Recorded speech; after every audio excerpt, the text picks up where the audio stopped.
구약 성경에는 두 가지 아주 유명한 콤플렉스가 등장합니다. 메뚜기 콤플렉스와 엘리야 콤플렉스입니다. 메뚜기 콤플렉스는 지난 주일 설교를 통해서 살펴봤습니다.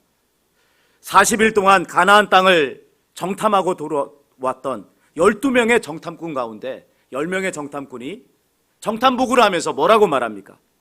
우리는 가나안 족속들 앞에 비하면 메뚜기와 같습니다 라고 보고를 했습니다. 왜 그런 보고를 했습니까? 그들의 내면의 정체성이 메뚜기였기 때문에 그런 것입니다. 400여 년의 애굽에 종살이를 하면서 그들은 스스로를 뭐라고 생각했어요? 우리는 메뚜기와 같이 하찮은 존재, 그래서 이렇게 종살이하고 이렇게 나라가 없는 그런 존재, 그렇게 생각을 했던 것입니다. 하나님께서는 이런 그릇된 정체성을 가지고 있는 출애굽 1세대에게 40년의 광야 방랑이라고 하는 징계를 내리셨습니다. 40년의 기간 동안 하나님께서는 메뚜기라고 하는 정체성을 가진 이스라엘 백성을 변화시키실 것입니다. 어떤 존재로 바꾸실 건가요? 하나님의 용사로 바꿀 거란 말이에요. 노예라고 하는 정체성을 가지고 있는 이스라엘 백성을 변화시켜서 자유민으로 바꾸실 거란 말이에요. 이것이 광야 40년의 징계 동안 하나님께서 하실 일인 것을 우리는 살펴봤습니다. 자, 이제 이 시간에는요, 엘리야 콤플렉스에 대해서 말씀을 드리고자 합니다. 이 엘리야 콤플렉스는 하나님을 열심히 섬기는 성도들에게 발견할 수 있는 일종의 피해의식입니다. 자, 이 피해의식은 우리의 신앙의 기초와 깊이 관계가 되어 있기 때문에 바르게 알아야 되고, 그래서 바르게 수정하는 것이 필요한 것입니다. 엘리야는 아합 왕이 북왕국 이스라엘을 다스릴 때 선지자로 활동을 했습니다. 아합 왕 때 북이스라엘은 가장 영적인 암흑기였다, 이렇게 말씀을 드릴 수가 있습니다. 아합 왕은 시돈의 공주인 이세벨과 결혼을 했습니다. 이 시돈이라고 하는 나라는요, 이스라엘 북쪽에 있는 나라예요. 지중해변에 위치하고 있는 그런 나라입니다. 근데 이 시돈은 당시에 해상무역의 요충지였고, 또 이 지역의 무역을 장악하고 있었기 때문에 엄청난 재력을 가지고 있었습니다. 재력이 크다, 재력이 강하다라고 하는 것은 또한 군사력도 막강하다는 것을 의미합니다. 이 당시에 전쟁을 하면요, 여러분, 이 용병을 고용합니다. 돈이 많으면 많은 용병들을 고용할 수 있겠죠. 그런 까닭에 시돈은 돈도 많았고 군사력도 강했던 그런 나라였습니다. 자, 이 시돈이라고 하는 나라의 공주 이세벨과 이제 북왕국 이스라엘의 아합이 결혼을 한 것입니다. 서로가 사랑에 빠져서 결혼한 것이 아니라 국가 간에 정략적인 결혼을 한 것입니다.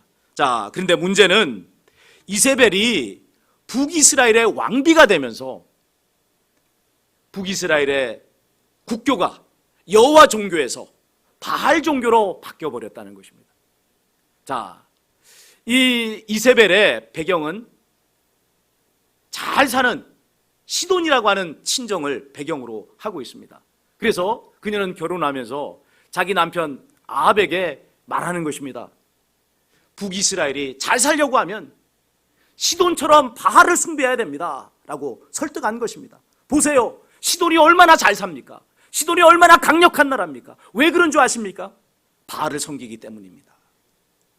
그렇게 설득을 한 것이고 마침내는 성공을 한 것입니다. 이세벨은 골수 바알 숭배자예요. 그래서 그녀는 북이스라엘까지 이렇게 바알을 숭배하는 나라로 만들어 버렸습니다. 많은 여호와의 선지자들이 죽임을 당했고 핍박을 당했습니다. 북이스라엘 내에서는 더 이상 하나님을 섬기는 그런 사람을 찾아볼 수 없는 상황이 되고 말았습니다. 하나님께 올려드렸던 제사를 드리는 제단은 이제 다 회파되어져 버리고 그 자리에 바알의 주상이 세워졌습니다.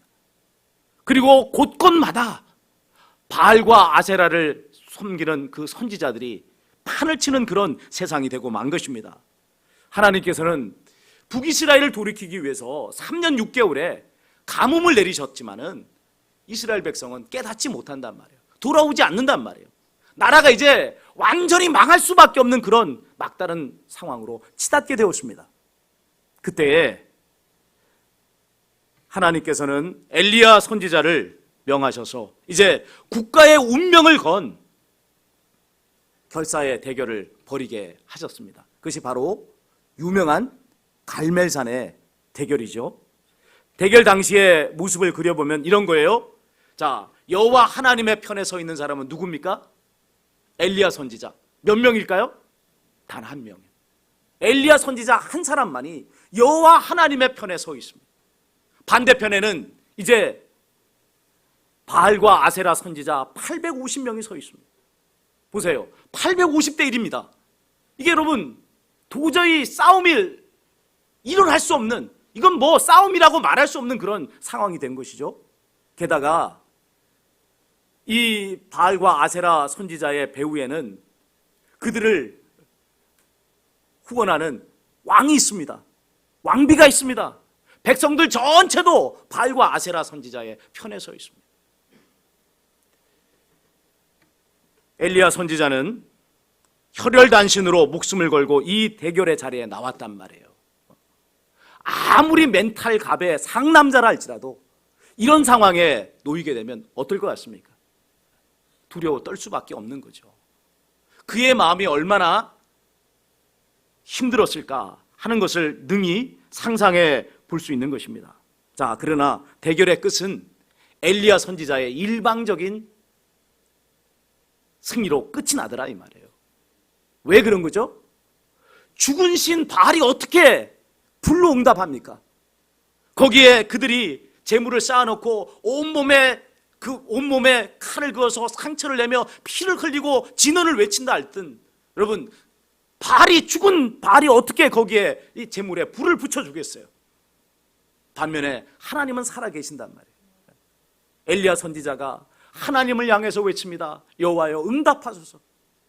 하나님께서 살아계신 것과 내가 여호와의 종인 것과 하나님께서 이스라엘 백성을 돌이키기 원하신다는 것을 보여주시옵소서라고 간청하며 저녁에 그 어둑어둑해진 하늘을 가르고 하늘에서부터 불덩어리가 떨어져서 엘리야가 쌓아놓은 제단 위에 그 재물을 불태워버리는 역사가 일어나게 된 것입니다.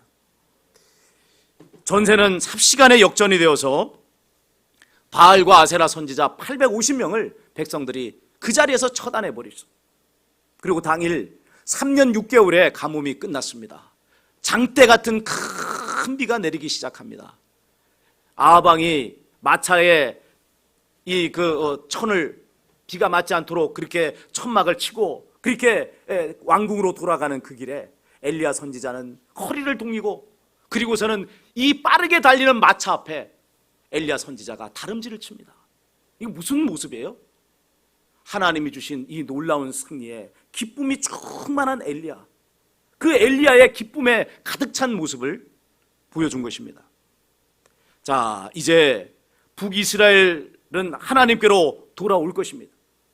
바알은 죽은 신이라는 것이 명백해졌고 하나님은 살아계시다는 것이 너무나도 똑똑하게 나타난 것 아닙니까? 그것을 아방도 지켜봤습니다. 그것을 북이스라엘 백성들이 두 눈으로 똑똑히 지켜봤다 이 말입니다.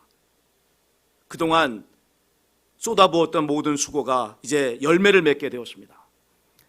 그러나 기대에 부풀었던 엘리야 선지자를 거꾸로 틀리는 사건이 일어났습니다.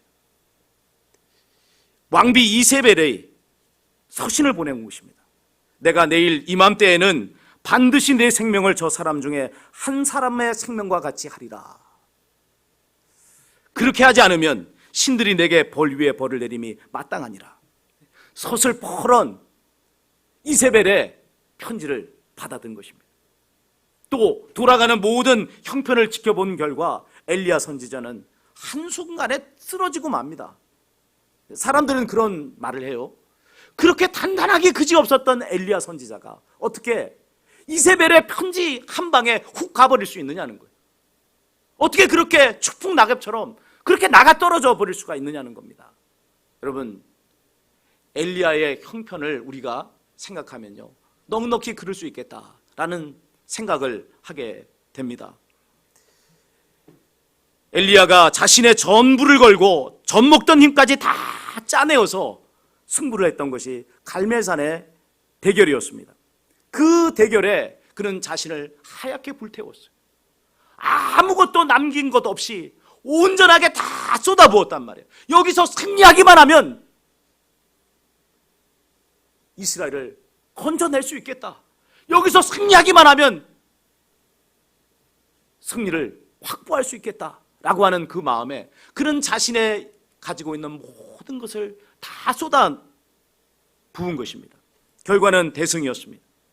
육체적으로, 정신적으로, 영적으로 벌써 탈진해서 쓰러져야 했던 이 엘리야 선지자가 지금 버티고 서 있었던 이유는 이제 이 승리를 기반으로 해서 이스라엘이 돌아올 것 아닙니까? 이스라엘이 회복되는 그 꿈과 같은 미래를 바라보았기 때문에 그는 쓰러지지 않고 버티고 있었던 것입니다.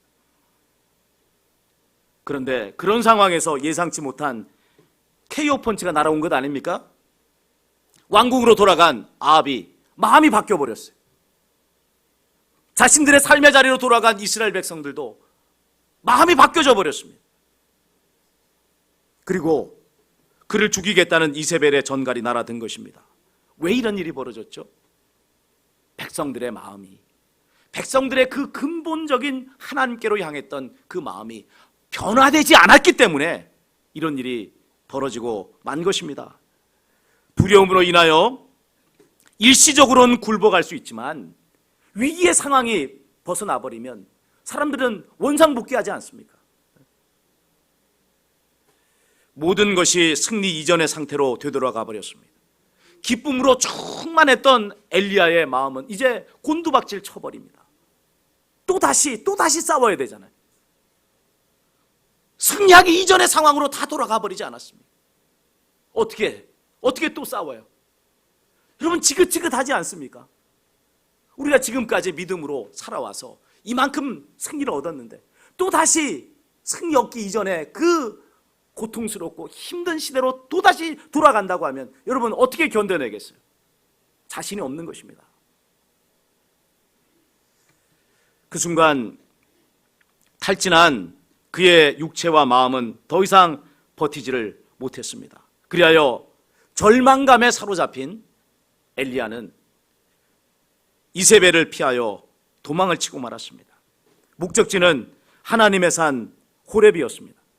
그러나 이 호렙산 중간에도 가기 전에 유다 땅 그 남쪽에 있는 브엘세바라고 하는 곳에서 엘리야 선지자는 쓰러지고 맙니다. 더 이상 앞으로 나갈 힘이 없는 거예요. 얼마나 그가 모든 것을 전력을 쏟아부었는지, 갈멜산의 대결에 얼마나 자신의 혼신의 힘을 쏟았는지 우리가 여기서 알 수가 있지 않습니까? 더 이상 나갈 수가 없는 거예요. 이 모든 것을 지켜보시던 하나님께서 천사를 보내셔서 엘리야 선지자를 어루만지고 그에게 떡을 주고 물을 주시기를 2번을 반복하신 후에 엘리야 선지자가 호렙산에 도착하는 일이 이루어지게 되었습니다. 엘리야 선지자가 호렙산에 간 것은 이세벨의 칼날을 피하기 위해서였기도 했지만 또한 동시에 이 이스라엘의 백성의 문제를 가지고 하나님과 대면했던 모세처럼 그 역시 이 이스라엘의 문제를 하나님 앞에 내놓고 하나님을 대면하기 원했던 소망이 간절했기 때문이었습니다. 제가 10여 년 전에 이집트를 갔다가 이 시내산에 오르게 되었습니다. 이 시내산이 오늘 성경에 나오는 호렙산과 같은 산이에요. 이 시내산에 올랐는데 그때 엘리야 선지자가 기도하였다고 하는 곳에 세워진 아주 낡고 초라한 교회당을 봤어요.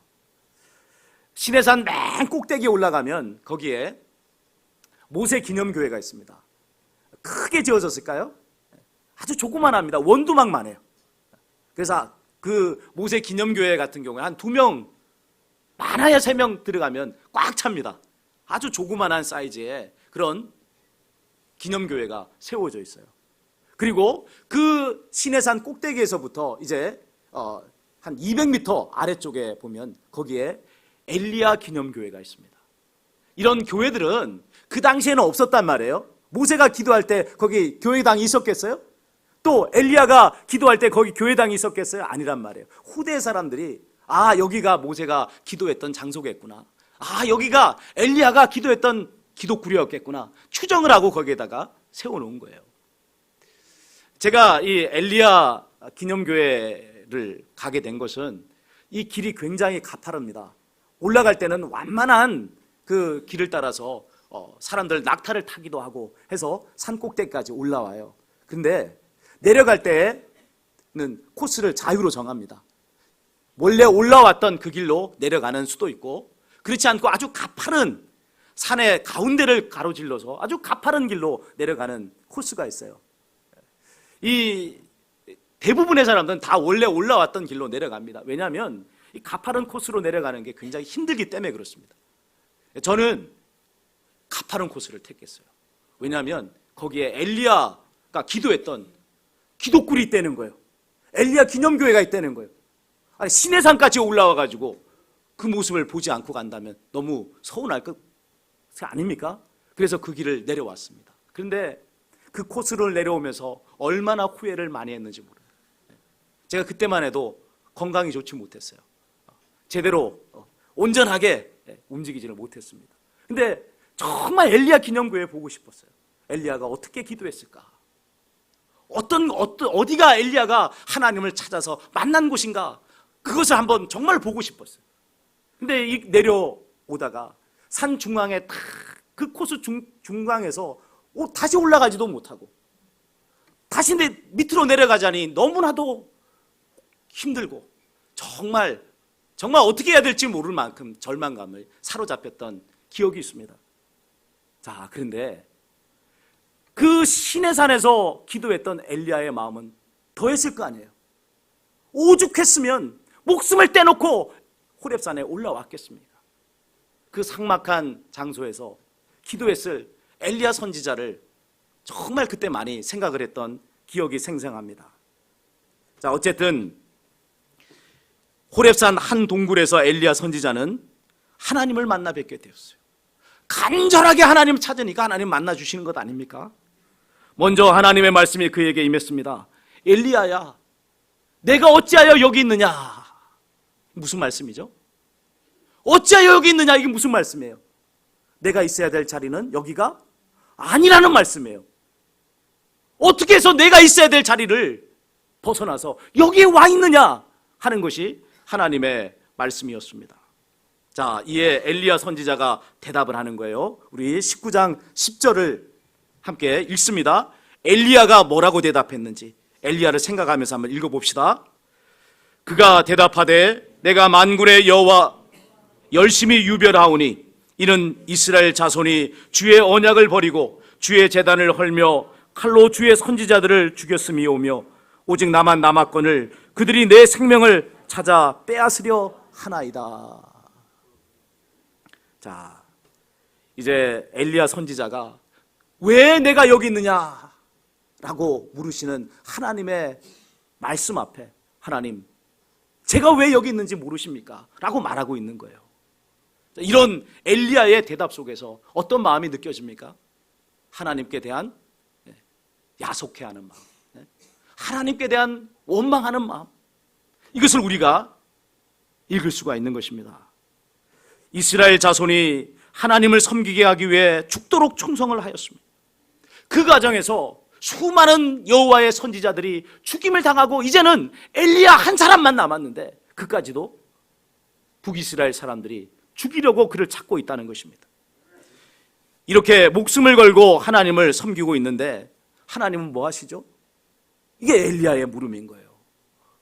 엘리야야, 왜 내가 여기 있느냐 물으시는 하나님의 이 말씀 앞에 하나님, 왜 내가 여기 있느냐고 말씀하십니까? 도대체 하나님은 뭘 하고 계십니까? 자, 강력한 능력으로 하나님의 살아계심을 나타내셔야 되는 것이 아니라는 것입니다. 엘리야의 이 하나님을 향한 이 원망의 말은요 14절에 다시 한 번 더 반복이 됩니다. 우리 14절도 함께 소리내서 읽습니다. 그가 대답하되 내가 만군의 하나님 여호와께 열심히 유별하오니 이는 이스라엘 자손이 주의 언약을 버리고 주의 제단을 헐며 칼로 주의 선지자들을 죽였음이오며 오직 나만 남았거늘 그들이 내 생명을 찾아 빼앗으려 하나이다. 자, 두 번씩이나 반복되는 엘리야의 대답, 뭘 의미할까요? 하나님께 꼭 이 말을 하고 싶은 거예요. 하나님, 왜 내가 여기 있는 줄 아십니까? 하나님만 아셔야 되는 거 아닙니까? 그런 이야기인 거예요. 다른 사람이 이렇게 하나님을 향하여 충성을 다하는데 하나님은 뭐하고 계시느냐는 서운한 마음의 표현 아닙니까? 다른 사람들은 다 하나님을 떠나고 하나님을 섬기지 않는데 나는 이렇게 열심히 일하고 있다고 하는 피해의식, 바로 이것이 엘리야 콤플렉스의 정체입니다. 나는 이렇게 열심히 하는데 하나님 왜 안 도와주십니까? 나만 낙동강 오리알 아닙니까? 나만 이게 뭡니까? 지금 이 고백이 엘리야의 고백인 것입니다. 이런 엘리야의 탄식과 항변에 대해서 하나님께서 주신 응답이요, 의미심장합니다. 하나님께서 어떤 분이신지를 알게 해주십니다. 엘리야 선지자를 이제 산 앞에 서게 합니다. 그리고서는 그의 앞에 하나님께서 지나가시는 거예요. 먼저 크고 강한 바람이 산을 가르고 바위를 부수어 버립니다. 그런데 그 바람 가운데 하나님은 계시지 않았습니다. 바람에 이어서 이제 온 산을 뒤흔드는 지진이 일어납니다. 그런데 그 지진 가운데도 하나님은 계시지 않더란 말입니다. 다음으로 이제는 강력한 불의 역사가 나타나는데 그 불 가운데도 하나님은 계시지 않았습니다. 자, 오늘 하나님께서 엘리야 앞에 바람을 일으키시고 지진을 일으키시고 불을 일으키신 것은 무엇 때문에 그런 거죠? 이게 뭐예요? 이것이 바로 엘리야가 하나님께서 일하기 원하시는 방식이었어요. 하나님, 바람처럼 일해 주십시오. 하나님, 지진을 일으켜 주십시오. 하나님, 불을 내리셔서 하나님이 살아계시다고 하는 강력한 역사를 나타내 주십시오. 이게 하나님의 능력 아닙니까? 그것 가지고 왜 이 놀라운 능력을 가지신 하나님께서 왜 일하시지 않는 것입니까? 이게 엘리야의 하나님을 향한 항변의 내용 아니에요. 나는 이렇게 죽도록 하나님을 위해서 목숨을 내걸고 대결하지 않았습니까? 갈멜산에서 하나님 목숨을 내걸고 이스라엘을 돌이키기 위해서 싸웠는데 하나님께서도 일하셔야 되지 않습니까? 라는 것입니다.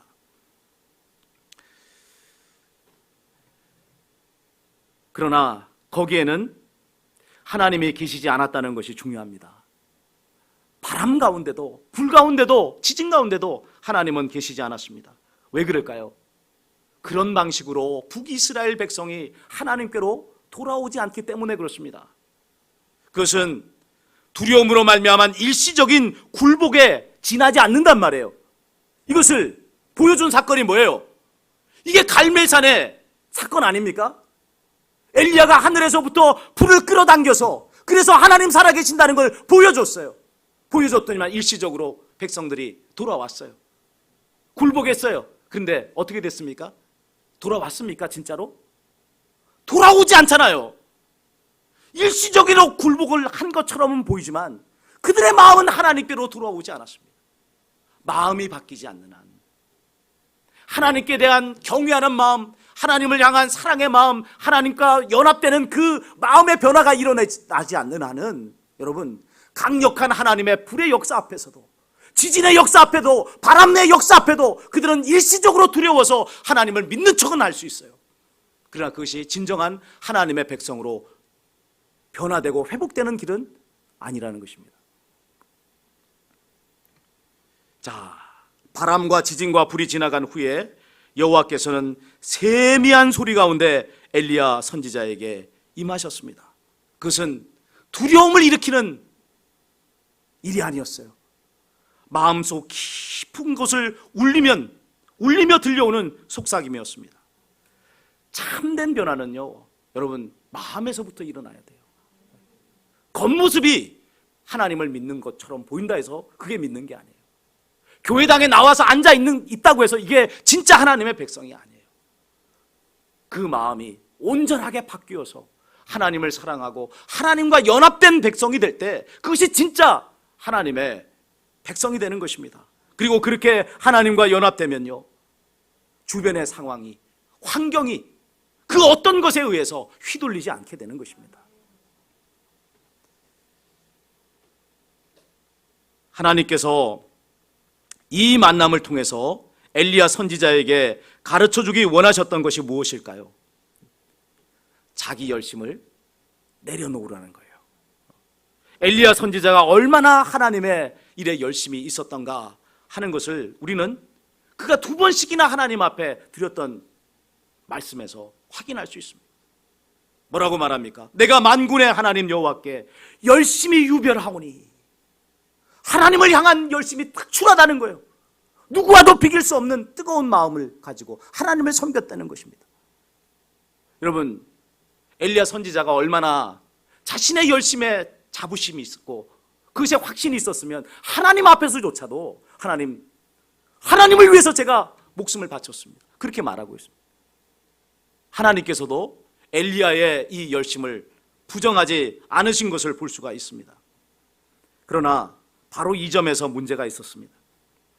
그의 열심이 얼마나 유별난지 이제 하나님이 일하시는 방식조차 자기에게 맞춰달라는 거예요. 그런 거 아닙니까? 하나님, 제가 이렇게 열심히 하나님을 섬기니 하나님께서도 저처럼 일해 주십시오 라고 그렇게 요구를 하고 있는 것입니다. 어떻게 일하는 겁니까? 바람처럼 일해달라는 거예요. 지진처럼 일해달라는 거예요. 불처럼 일해달라는 것입니다. 하나님께서는 그렇게 일하셔야 할 시점에 일하시지 않았습니다. 갈멜산에서의 큰 승리를 얻었으면 이제 그 승리의 못을 받고 이제는 돌이킬 수 없는 상황이 되도록 하나님 만들어 주셔야 되는데 이제 어떤 일이 벌어집니까? 이세벨을 처단하셔야 될 그 상황에 도리어 엘리야 선지자를 죽이겠다고 하는 편지가 날아들게 만들었습니다. 이러실 수 있는 거예요? 이래도 되는 겁니까? 하나님께서는 죽은 여호와의 선지자들의 충성을 이렇게 외면하셔도 되느냐는 거예요. 자기가 하나님을 위해서 했던 이제 하나밖에 남지 않은 자신의 충성조차도 이렇게 하나님 모르신 척 하시면 되느냐는 것입니다. 하나님을 향하여 항변하는 엘리야 선지자의 모습에서 우리 자신의 모습을 발견할 수가 있습니다. 하나님을 잘 섬기겠다고 정말 있는 힘 없는 힘을 다해서 열심을 냈어요. 그러다가 낙심에 빠지는 거죠. 왜 낙심에 빠집니까? 내가 이 정도 했으면 하나님 알아주셔야 되는 것 아닙니까? 내가 이 정도 하나님 앞에 충성했으면 하나님 내 기도 들어주셔야 되는 것 아닙니까? 하나님, 내가 이렇게 열심히 하나님을 위해서 목숨을 내놓았으면 하나님께서 내 형편을 낫게 해주셔야 되는 것 아닙니까? 그런데 하나님이 알아주시질 않는 것. 하루가 가고 이틀이 가도 하나님이 그래 내가 원하는 기도에 응답하마 말씀하시지 않는 겁니다. 현재의 내 상황은 더 나빠지는 것처럼 보입니다. 그럴 때에 어떻게 되죠? 그럴 때에 낙심에 빠지는 거예요. 나는 이렇게 죽도록 하나님 앞에 충성했는데 하나님은 왜 내게 응답하지 않는 거야? 왜 하나님은 역사하지 않는 거야?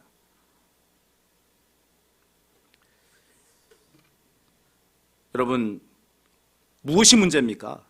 바로 나의 열심이 문제란 말입니다. 내 힘으로 하나님을 감동시켜 보겠다는 것이 이것이 문제란 말이에요. 여러분, 이것이 바로 우리가 내려놓아야 될 율법주의입니다. 내가 이렇게 했으니 하나님 보상해 주셔야 됩니다. 내가 이렇게 열심을 내었으니 하나님 나를 알아주셔야 됩니다. 이게 여러분 율법주의 아닙니까? 공로를 내세우는 거예요. 하나님 앞에 내 행위를 내세우는 거예요. 엘리야 선지자는 부딪혀야 될 벽에 부딪힌 것입니다. 자기 열심, 이것이 깨져야 합니다. 내 열심으로 얼마나 잘 섬길 수 있겠어요? 우리는 그런 생각을 해요. 열심히 기도하면 하나님께서 응답해 주시리라. 여러분 얼마나 열심히 기도하셨습니까? 우리가 기도하지 못한 것조차도 하나님은 다 아시고 계시는데, 여러분 내가 다 기도해야 하나님은 응답해 주실 거라고 그렇게 착각하고 있습니까? 얼마나 기도하셨기에 하나님 내 기도에 응답해 주셔야 됩니다 하고 여러분 내세울 수 있습니까? 우리의 힘과 우리의 열심으로 할 수 있는 것은요, 여러분 보잘것없는 거예요. 그것은 오래가지 않습니다. 잘 해보겠다고 하는 이것이 우리에게 큰 짐이 될 수밖에 없습니다. 마르다를 봅시다. 마르다는 예수님을 집에 초청을 했습니다.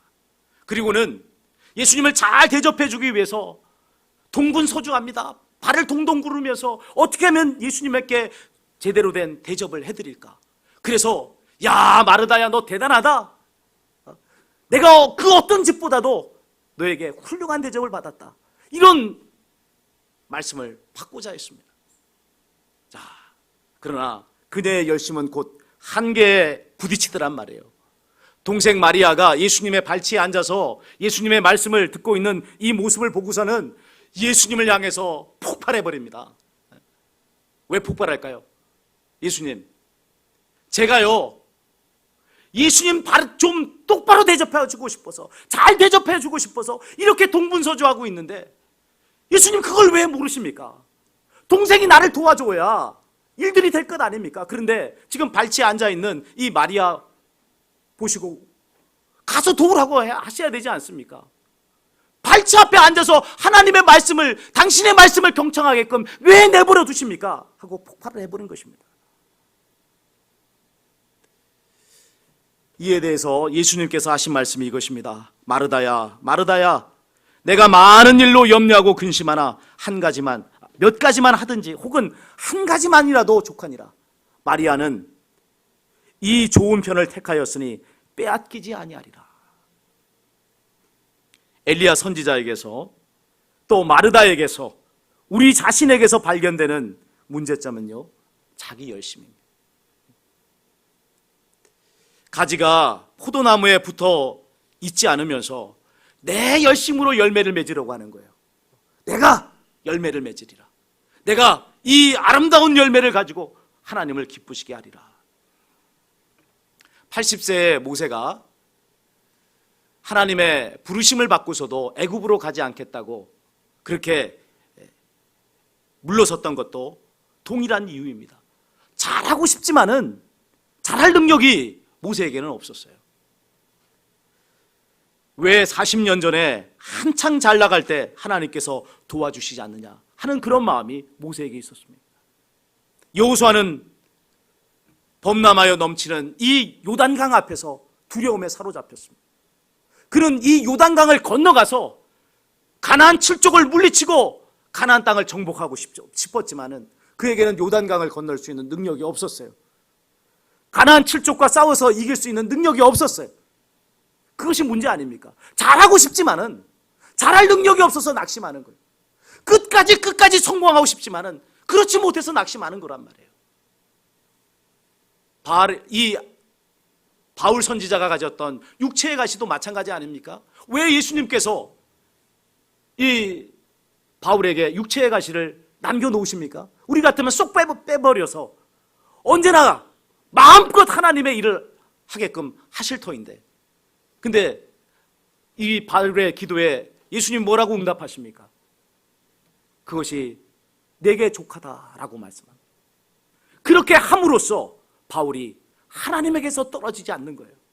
하나님께 온전하게 붙어있는 사람이 되기에, 그래서 육체의 가시를 허락하신 것을 볼 수가 있습니다.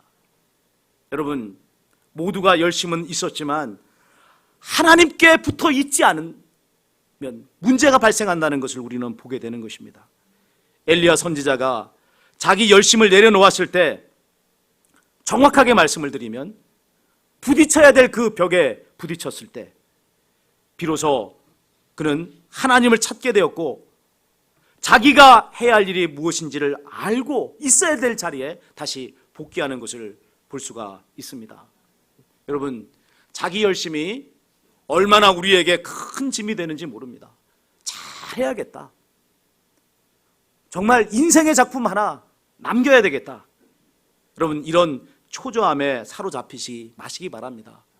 내가 위대해지려고 하지 마시고 위대하신 하나님을 믿고 그분을 의지하시기 바랍니다. 내 인생의 열매를 맺으려고 하지 마시고 하나님께서 원하시는 열매가, 하나님의 열매가 무엇인가 거기에 주목하시기를 바랍니다. 내 열심을 내려놓을 때 비로소 하나님의 세미한 음성이 우리에게 들려오는 것입니다. 내가 일하는 것이 아닙니다. 하나님께서 나를 통해서 일하신다는 사실, 이것을 깊이 깨달으시기 바랍니다. 오늘 내가 열심을 냈는데 그것 때문에 여러분 낙심하고 쓰러졌습니까? 하나님께서 나를 더 온전한 하나님의 사람으로 변화시키고 새롭게 빚으시는 훈련이라는 사실을 알아야 합니다. 내 마음의 열심, 물론 하나님 뜨겁게 사랑해야 되죠. 잘 섬겨야 되죠. 그러나 여러분, 내 힘과 노력으로, 내 열정으로 그 일을 이루겠다고 하는 생각을 단호하게 배격해버리시고 우리가 해야 될 일은요, 주님께 붙어 있는 거예요. 어떤 상황에서도 주님께 딱 붙어서 떨어지지 않으면, 그러면 여러분 하나님께서 나를 통해서 일하시게 되는 것입니다. 오늘 내가 해야 될 일은 열심을 내려놓고 주님께 붙어 있는 것이다 라고 하는 사실을 다시 한번 깊이 마음에 새기시고 날마다 하나님께서 원하시는 그런 풍성한 열매를 맺는 승리하는 저와 여러분의 생애가 되기를 주님의 이름으로 축원을 드립니다.